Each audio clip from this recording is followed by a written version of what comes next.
What's going on, guys? We're back again with another edition of the daily broadcast here from Wrestling Republic.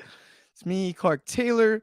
I'm riding with my buddy, closest buddy, Coby Galenzoski, all the way from Canada, Mr. Super Producer, head of reviewing, the man, the myth, the legend. How are you today, my friend?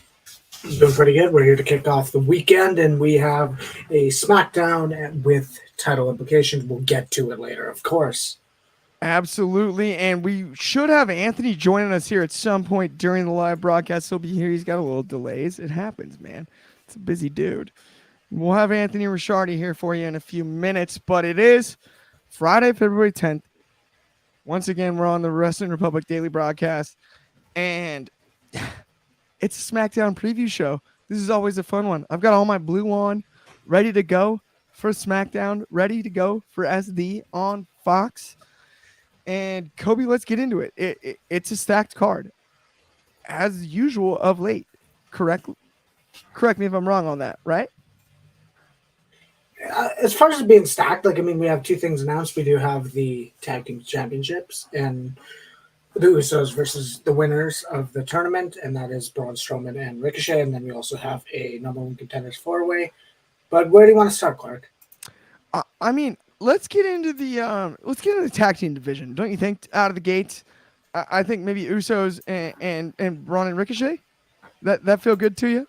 Thank you, Mama. I love you. LT out there. We can definitely start with the tag team. Yeah. Let's start with the Usos and Braun and Ricochet, and I'm excited about this one, man.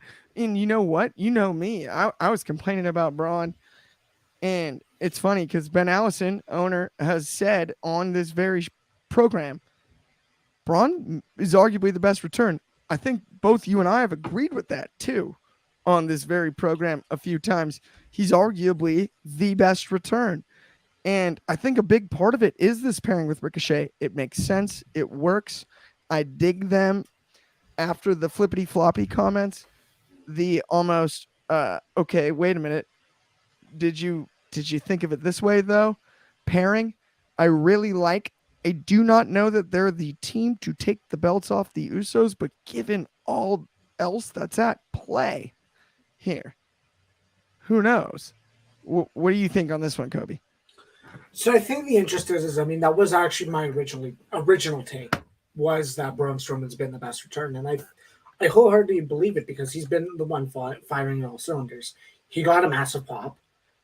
Aside from Bray Wyatt, he was maybe one of the two to get the top pops in his return, because one, no one really expected him to show up. And it's not like he lost a step. He is as big, he is as strong, he's in great shape still. And he, even then, he had such a good run with him kind of feuding with the Alpha Academy, him and Otis. Wow, it's not a 5-star match. It was highly entertaining. We saw what would likely have been a squash match in the Vince McMahon era. If a year ago Braun Strowman versus Chad Gable happened, it would be a minute to 2 minutes. We saw Chad Gable and Braun Strowman in a somewhat competitive, and Gable got a German suplex on Braun Strowman. They really made Gable look good in that match. Braun Strowman had a solid match at Crown Jewel with Omos. He's done wells. He's done great in his Imperium feud, and now it's he's with Ricochet because they kind of have it. I like to give the benefit of the doubt that flippity floppity tweet might have been planned. I don't think it was. You might not think it is, but I very well could believe. There are some factors that could lead that to be true, but at the end of the day, him and Ricochet have that dynamic of, this is the guy that can get a hot tag.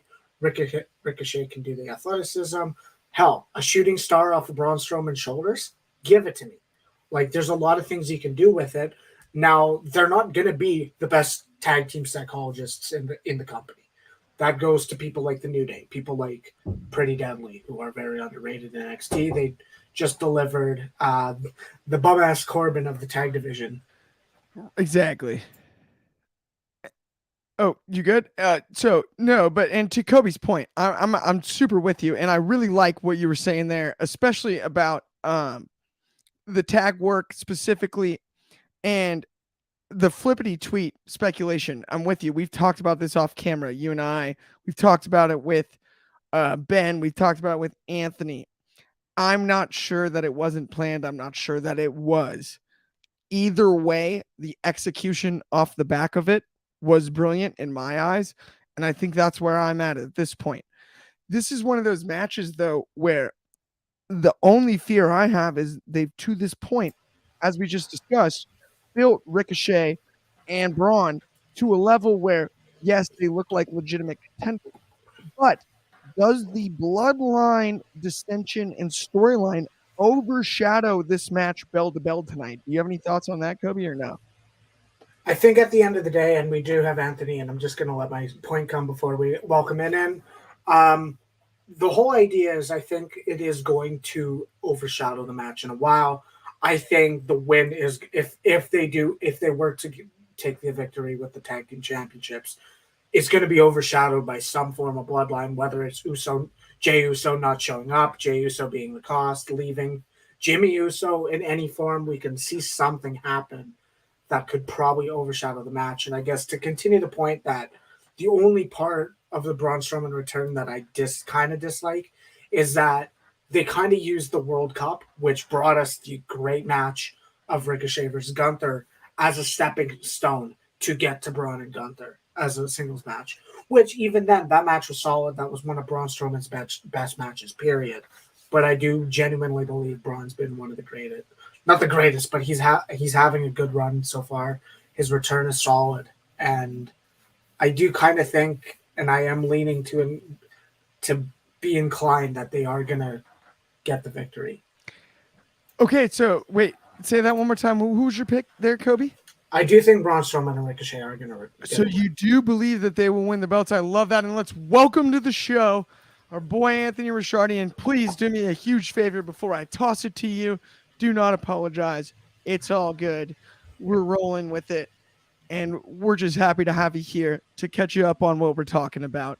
We've had Ricochet and Braun versus Usos. We've kind of run through the docket of like we did the sprinkly bits.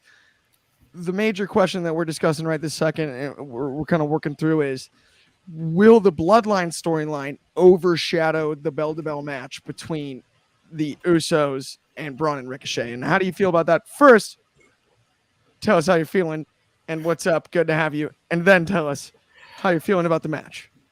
I mean, it was a little rushed to get back here. Unfortunately, I didn't get here exactly on time, but close enough. The thing is, the bloodline is going to the whole storyline is going to overshadow it. Will Jey show up? Will Jey be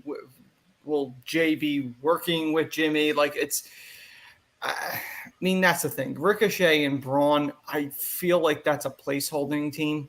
Like, I kind of feel like if they give them the belt, they're transitional.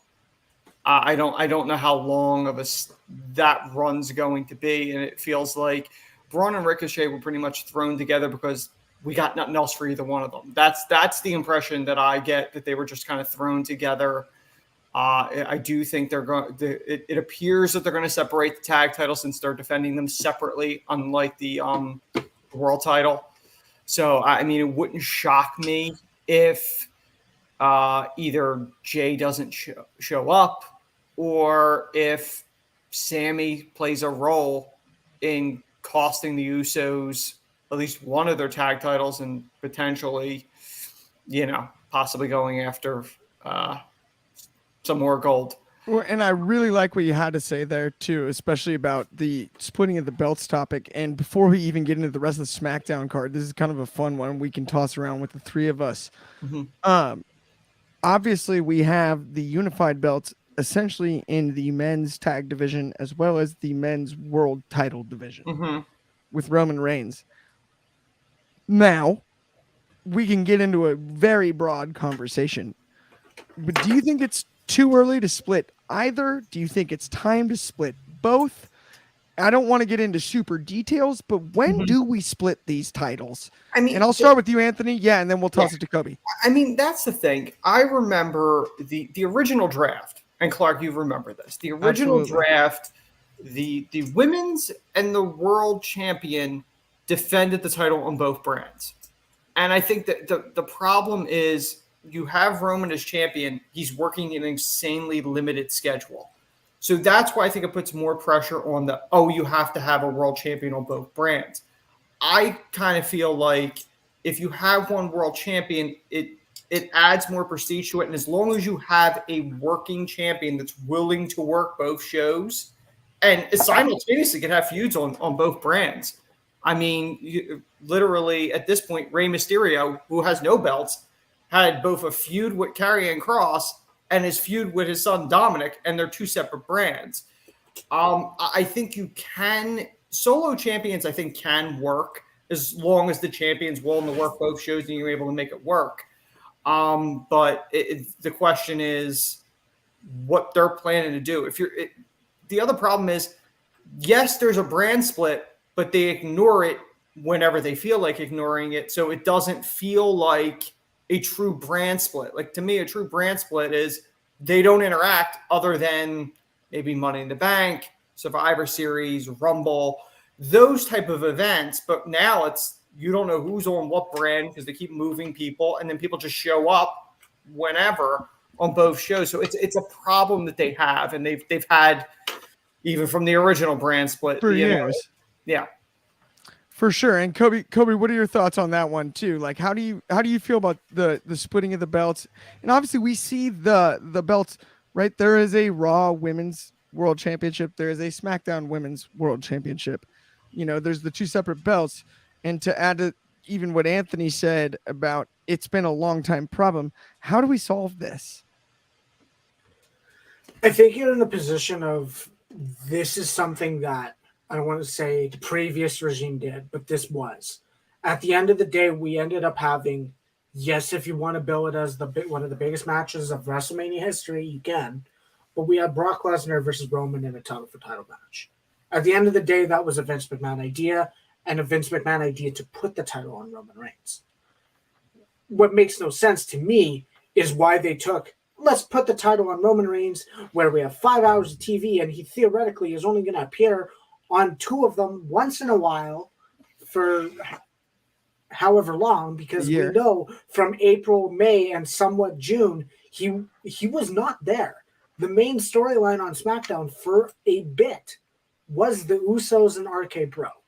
At the end of the day, I don't know what made sense in Vince's head, or if it did, or if he just did it to do it, to say we're going to put the world both titles on a guy who's currently negotiating contract details. That makes no sense to me. It doesn't. I 100% agree. You have to have someone who is going to be on both shows. So I'm going to say this. Okay. And I hear where you're both coming from. And to kind of piggyback off of the two of you, you know, you do look at, and Roman Reigns has logically carried the two belts at the same time, but I believe Anthony originally made the point, and then you actually kind of played off of it as well, Kobe, about if they're willing to work both shows, and discussed how often they're there. That travel schedule is hard enough if you're on the SmackDown loop or if you're on the Raw loop. With house shows being back, that travel schedule is hard enough. Working both shows is off the charts. Roman Reigns is in a unique position where he's probably not required to hearing that often. He's doing very little. But I would also say, I do believe, so this is just my personal opinion on the subject as a whole, I do believe there's a scenario where a champion would be willing to carry the belt and work that gnarly of a road schedule for a short period of time on both Raw and SmackDown and do that. Is it a long-term plan? I don't think so. I don't know that type of talent exists, because I believe if you're at the point that Roman Reigns is, or somebody who's equipped to carry a double belt, you're also working to cross over slightly, and not even slightly, in some way. You're looking to make money also elsewhere, and I think that's kind of where we're a little bit stuck in this situation with the WWE. Is I don't know that you can build a star that's also willing to, and you know, people throw around cliches like company man and like whatever, all that BS, whatever. Throw that out the window. I'm not saying that in the least. because everybody that steps inside the ropes for the WWE or AEW or any of these companies work their tail off, and I'll be the first to say that. But I think we're stuck in a position where if you reach a level of stardom that it makes sense for you to carry both belts in WWE and appear on both shows. We know about the contractual stuff behind the scenes. We know about all that stuff. It's not really possible to build someone to the point that they would be willing to go to not just one city, 2 cities. They're looking to go on both loops, because then you got to work both house show loops. You got to work, as best you can. You got to be in every city you can be for, they're already going 300 days a year. And I think that is the issue with the unified title situation. The Usos are the prime example to me. I cannot believe they've been able to maintain their pace injury-free as the unified tag team champions on both shows, wrestling as often as they do. It's fascinating to me. How is that? Because they show up and do house shows too. They're working bell to bell. It's got to be 5 nights a week. It's got to be. It blows my mind on that one. And that's where this situation, if it is Braun and Ricochet tonight, do I think they necessarily are the most deserving winners of the belts? Probably not. But I will not be wholly dissatisfied with that, because I think it frees up the Usos to continue telling this bloodline story in a way where they can really focus on what they kind of should be focused on. But I think one point Go is ahead, to Kobe. say is, like, theoretically, if you are doing 2 house show loops, you almost should have a top star. You should have 2, like that. Like, see, that's the thing. If you have 2 world champions, you kind of, okay, well, this guy's a SmackDown. He's going to do the SmackDown loop. Raw. Well, you're going to have the Raw champion do that. With Roman Reigns being such not even considering the limited schedule, Roman Reigns was only going to do so many. And then you're theoretically either going to have a Seth Rollins main event, or I think Kobe, at some point Kobe, in time, he's doing neither now, period. Well, Remember? He's done a couple. I think like an MSG or something. He did. Yeah, I don't even think. I don't even think he did. No, but MSG. a bigger show. He's done. He he's did done MSG. No, he didn't. Yeah, he did. Didn't he show up? Because they had all the cameras there. Yeah, Brock bled. And he was feuding with Brock. Oh, that MSG. I thought you were talking about the Christmas MSG. Well, no. Like the last No, MSG not show. that one. Yeah, No. He did that one with Brock. He didn't do the Christmas one, but even then, like, He didn't do any of like them. some of them, he's done some. He's fought in AJ on a couple, AJ Styles in a couple. He did events. do some. Yeah, he did some. Well, at the end of the day, you're gonna that's the thing with the limited schedule. That also puts less live events with your top star. At the end of the day, we don't know how big of a factor is playing. I'm not going to look at the numbers and say, "Oh, this live event went down because they had no Roman on it." I'm not. None of us are going to analyze it that deep at the end of the day. But I think to a degree, if you have 2 world champions, it makes sense because you're going to have a top star or a top of the card draw for that live. And you have each 2 live event loops. you'll have. Yeah. Exactly, each loop. Well, the one thing I want to point out is, pre-brand split, they were still doing Raw and SmackDown and doing the loops and stuff like that. And they had 1 world champion working shows, and there were more dates than they are now. I think in that situation, they've done, different loops. And if let's say the world champion's not on a show, then the main event needs to be the secondary title, whether it's IC or the US. Granted, I know some of these towns are not going to be happy with it, but realistically, the bigger towns are going to get the world champion. In all honesty, it may be unfair. It's kind of what it is. Yeah, no question. I get where you're saying too, and it's one of those things too that, like, obviously it's not an issue that I even think we can solve. Mm-hmm.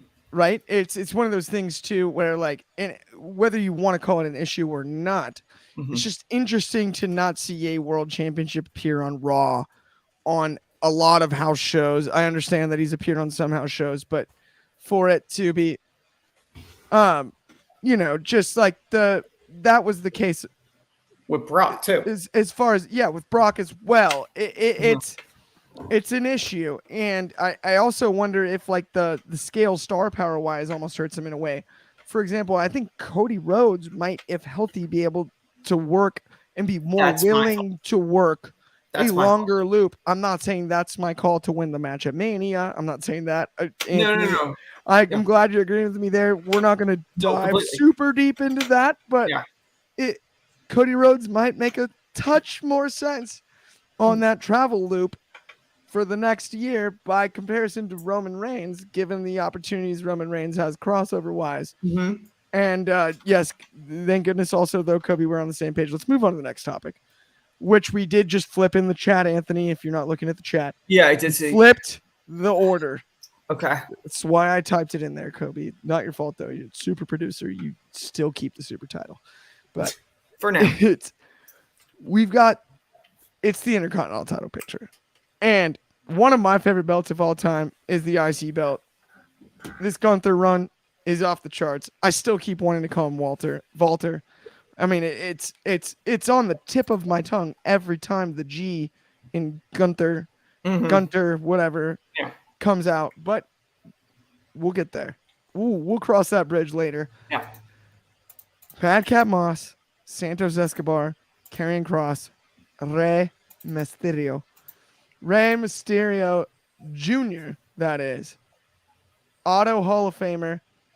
And just off of a big upset win. But I want to know you guys' pick. This is an interesting situation because we've predicted the IC title picture on the way to Mania on this show. And I'm not trying to knock all of us. But I want to say, not one person that I've predicted to face Gunther on the road to Mania is in this match. Not even the one. Not even. No. Not one. I've said like 3 different people too. It's not like I've like not been, I still like the triple threat you threw out. Yeah. The triple threat was a good idea. I had that one. I still think that's a better option than Braun. I'm like Peyton Manning. I've audibled 5 times at the line of scrimmage. Still have no idea what's going on. But this is a great cast of characters. Who I'm picking, I don't even know. Let's go through all of our thoughts, and then we'll do picks after that, because I need some time to freaking think. We've got Santos, great on NXT.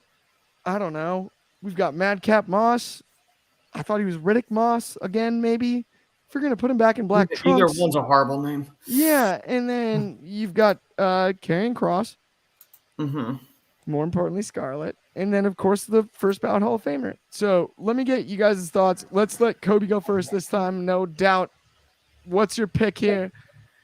How do you feel? Don't start with your pick. Let's get insight, then pick. Okay, so, this is definitely an interesting thing. And I don't want to say this is my idea. This is a match that is not going to be on the Elimination Chamber show, because that show's already pretty much as loaded as you can make it. But I think this is a SmackDown match that could play into a further build for either Gunther or someone in the match. At the end of the day, like you said, Santos in NXT was phenomenal. I really think they need to focus on making Legado face to maybe get him more over, because as a heel, they're not reacting greatly. Madcap got best wishes by his sweetie Emma. Karrion Kross took the L to Ray. I don't think Kross and Gunther's a match they're gonna do anytime soon, because one, they're both heels at the same time. Kross just took the L. For the IC title, I do think, even though we already saw it, I kind of think Ray is the favorite, because then we can play into the fact that, well, we kind of know the general direction they're going to go for WrestleMania, and that could protect Ray from just taking another loss to Gunther. Clean. All right, another clean loss. So before Anthony goes, is Ray your definitive pick in the match? Yeah, I do think. I do believe Rey Mysterio is going to win. My dark horse would be Santos, because he's the other person who could be a face. I don't think Madcap's going to do anything other than a potential live event spot against Gunther if they really needed a guy. All right, Anthony. So How do you feel? just to make sure that I'm clear, the winner of this is facing Gunther at Elimination Chamber. Is that correct? I don't think it.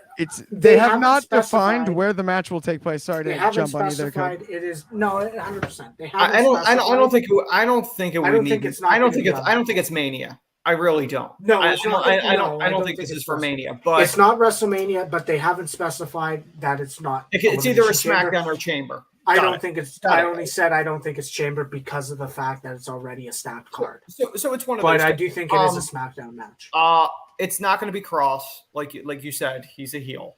I could see. I don't even think it would be Escobar because Escobar's quasi a heel as well. I could see them sticking Moss in there if they're just feeding the shark because Moss has no shot at winning it.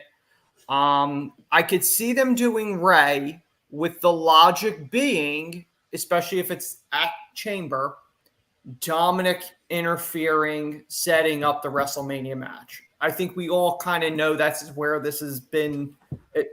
Clark's been watching as long as I have. This is the Undertaker Kane all over again. I won't fight my brother. I won't fight my son.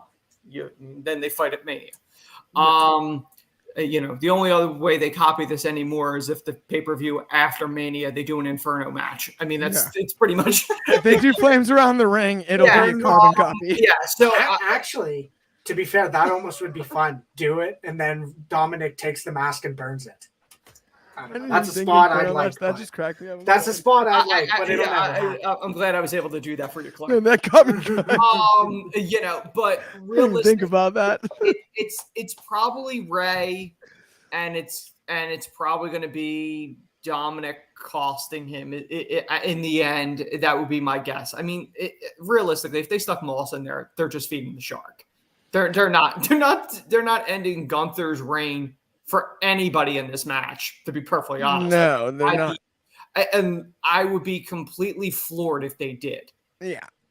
And that's where I think that's kind of where I was trying to get to, because I think we're all on the same page there. Is like this is like almost a builder match through the IC title, and I think that's what's so frustrating is when you see Gunther in such a great spot, bell to bell in the Rumble, and put over, you would kind of expect better almost because like you said. And now, do I think Madcap Moss deserves a chance as soon as they rename him Riddick Moss? Yes. But as Madcap, no, thank you very much. And let's keep the suspenders away, but also black trunks, black tights. We've seen it before. He's not Stone Cold. And Not even Goldberg. so yeah, he's not even Goldberg. Thank you. That is spot on right there. Not even original Lashley. Yeah. But yeah, just for me, that was the only disappointment is because on paper these four in the ring is great. I don't know what it does for any of the four. I don't know what it does for Gunther. So I just hope that there's something that comes out of this that makes a bit more sense. But yeah, it doesn't mean it won't be entertaining. And I will say that. But go ahead, Anthony. Yeah, well, one last thing. We hear of transitional champions all the time. Whoever wins this match is a transitional challenger because they're not winning this. That is spot on. That is absolutely spot on. And so, yes. So let's move on, though, to the big one, the best storyline in wrestling. We've been talking about it for weeks. It's Sammy. It's the bloodline. It's Sammy and it's Roman. It's Roman and it's his family. It's Sammy and Roman's family. Yeah.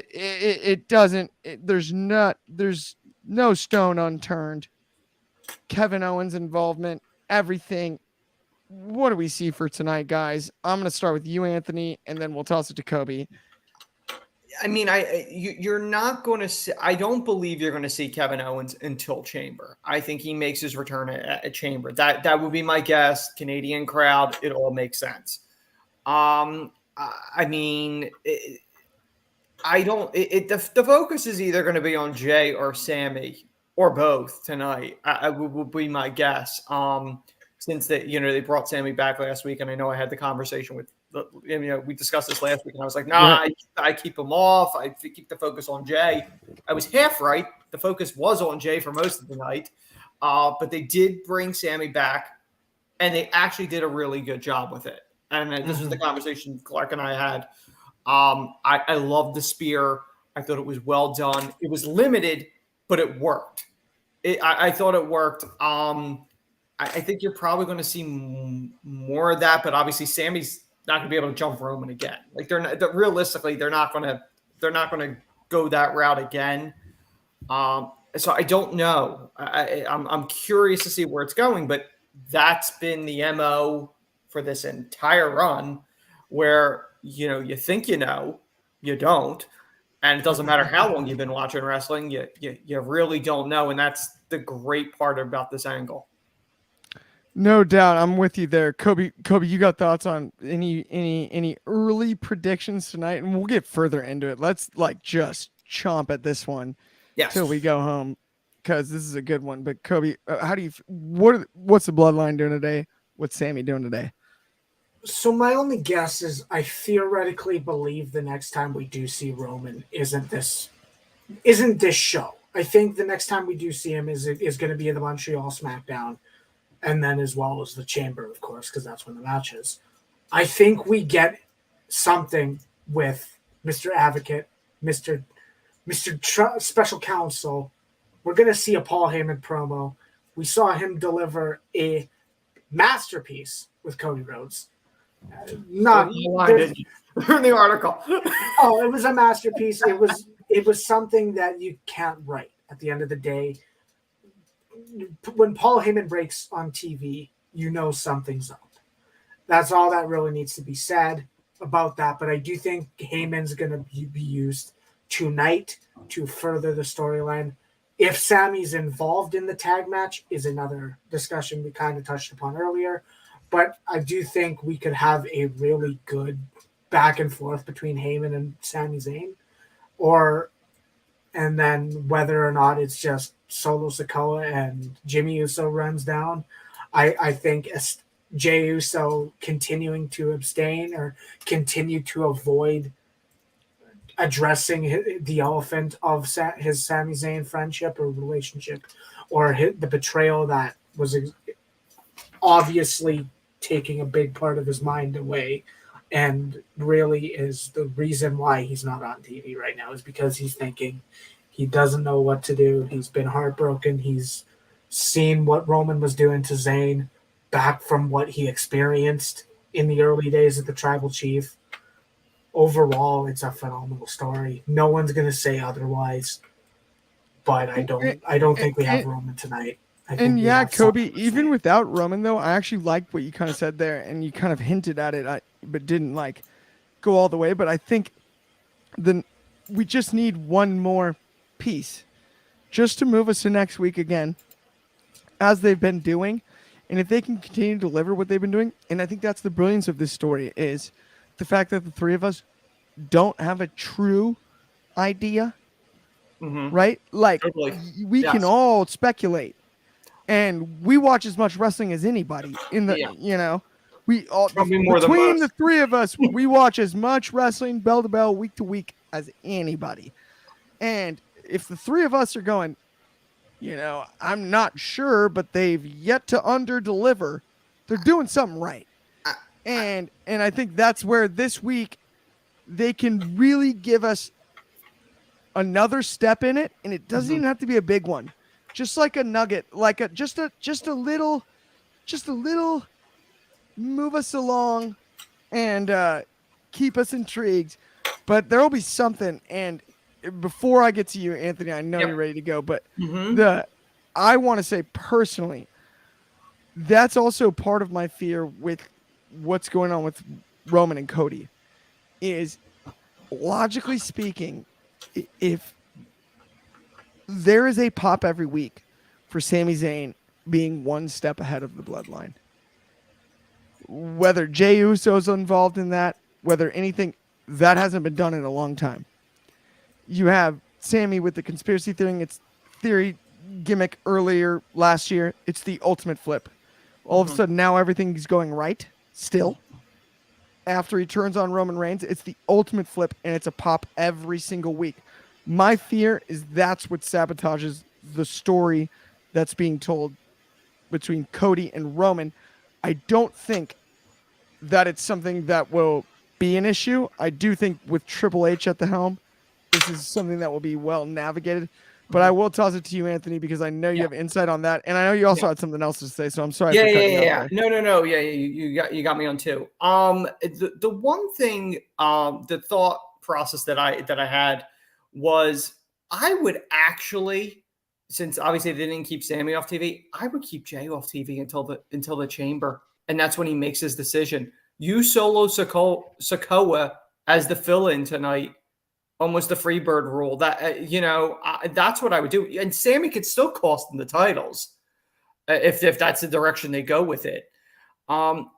This is one of the things that I wrote in my piece about the Cody and Paul Heyman thing, because I know there's a concern of going, will this be a repeat of 2014 and the Daniel Bryan derailing the winner of the Rumble?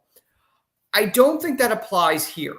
Because the backstory with 2014 was Bryan was screwed over multiple times for the title. The winner of the Rumble, which the fans wanted Bryan in that Rumble and he wasn't in it, was Batista. Vince pushed Batista as a face. Batista has gone on record and said, I didn't want to come back as a face. The crowd did not accept him as a face. This situation, Sammy hasn't been screwed out of the title even once so far. Second, Cody's selling out merch and is still getting "you deserve it" chants weeks later from winning the Rumble. That's why I don't think it's going the 2014 route. Do I think Sammy's eventually going to become a world champion, especially if they split the belts? If Cody wins at Mania and they go, okay, Cody's keeping the WWE Championship because really that's the one he really wants because that's the connection with the father, the universal. That's the story. One. That's the whole story. Yeah, we've discussed. That's the whole thing. The Universal, let's say they take the Universal title, they vacate it, there's going to be a tournament. That's when you give it to Sammy. You have Sammy win it. Sammy's going to get a world title, I do think. Do I think he's going to be a long-term champion? Maybe not. But I mean, I've always been a Sammy fan. I'm fine with him having a long run. I don't know if it's going to happen, but I could see them doing it after Cody. Whether Cody makes the decision of going, I want to represent Raw, or if it's a Triple H comes out and says it, that the networks require part of the brand split. There's got to be a separate champion, one on each brand. I mean, they can do that. But I don't think the belt gets broken up prior to Mania. And I've gone on record saying this. I do think Cody wins it. I do think Roman's going to take a break. The man's been running for 3 years. Whoa. You got to hide your prediction till later, but we know Anthony's picking Cody. I wrote a piece on it. I can't say it now. I know. But I was gonna jump in because I loved what you said or whatever, and also Jinx, you owe me a soda on maybe not. I had to get you on that one because I knew it was coming. Yeah. And I was like, I had to nail it, maybe not. But yeah, Jinx, you do owe me a soda. You can check that on tape. It was spot on. It was perfect. Mm-hmm. We were right in cadence. Mm-hmm. Same delivery too. It's perfect. Yes. But yes, no, and I totally hear where you're coming from on all of that. And I really loved what you presented about Sami Zayn potentially winning a title in a tournament post-Mania and all of that. Mm-hmm. That adds up in my head. And if that's something we see, I will not have an issue, my friend. No doubt. But Kobe, what are your thoughts on this one? You think post-Mania, pre-Mania, when are we seeing the belt split? We already talked tag earlier, but given the world title picture, it's so interesting that both pictures on SmackDown are linked to the Bloodline storyline. Well, that's where I think I'm most fascinated too. So that's why I want to toss it to you. Yeah, that's why I want to toss it to Cobb. How do you feel about do you which one first? Is it the tags that they're going to split first? Is it the world title? Do you agree with Anthony on that route where maybe Sammy wins the world title down the road? How do you feel about this? I think at the end of the day, they're not going to split it up before Roman. They would have already done it, or they would have already done something or acted like there were two titles instead of the one. At the end of the day, right now, it is the undisputed WWE Universal Championship. Whether you like the name or not, it's both belts. Whether you like the name or not, Cody Rhodes is challenged for both belts or the combined belts. The one. At the end of the day, I do think there's something that should happen because Raw being a 3-hour show is missing a world champion. And if Cody Rhodes is the only champ, if Cody Rhodes has both belts, then is he only on Raw? Is he only on SmackDown? Or is he on both? I don't think Cody Rhodes can have a truly meaningful title reign if he's holding both and working a massive schedule, or at least just showing up on each brand like twice a month at the minimum, or at some point or something like that. I do think you have to take it away. Whether Definitely. They do a championship or a championship tournament and Sami Zayn wins it or not, I don't know what you can do to get Sami Zayn as hot or in a position like he is now. Obviously, the loss to Roman Reigns might take a hit of his momentum. That might be his quote-unquote peak. To me, I'd be all over Seth Rollins versus Sami Zayn for a title. Ooh. At the end of the day, I'd be all over Sami Zayn being the one to dethrone Gunther. At the end of the day, there's a lot of things you can do with Sami Zayn. Okay, those are some awesome presentations here. Anthony, you got 1 minute too, by the way, to respond on this one. You got 1 minute. Because I really like your suggestion, Kobe, but we could take this another 45 if we had to, but that's not the move here. We always can. I think the $1 million question is when exactly they're going to do the brand split. Yep. I mean, presumably it's after Mania, which would make sense even if Cody has... By the way, not to cut you off, but you really asked a question with a minute left in the show. I'm kidding. I'm sorry. Finish. Go.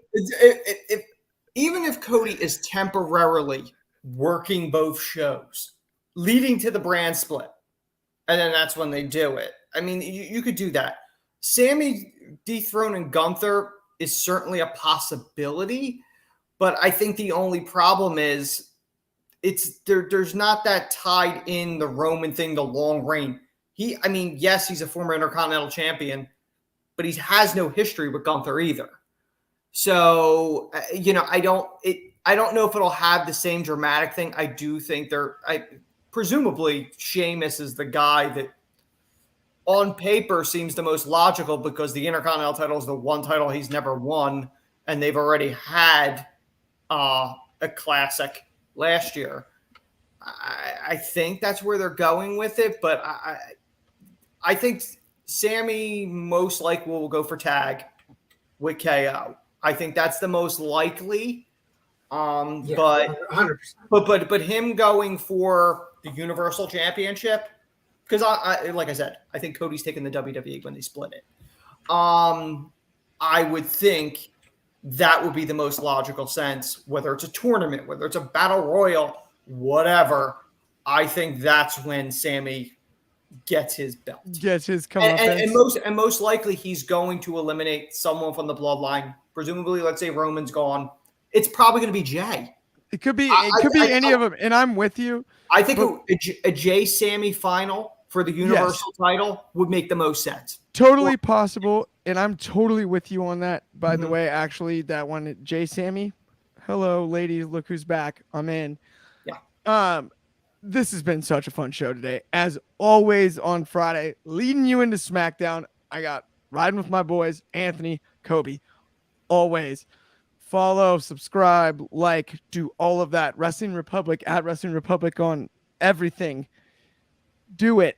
Thank you guys. We will be back again tomorrow and then again on Super Bowl Sunday. We'll talk to you soon. Thank you for everything.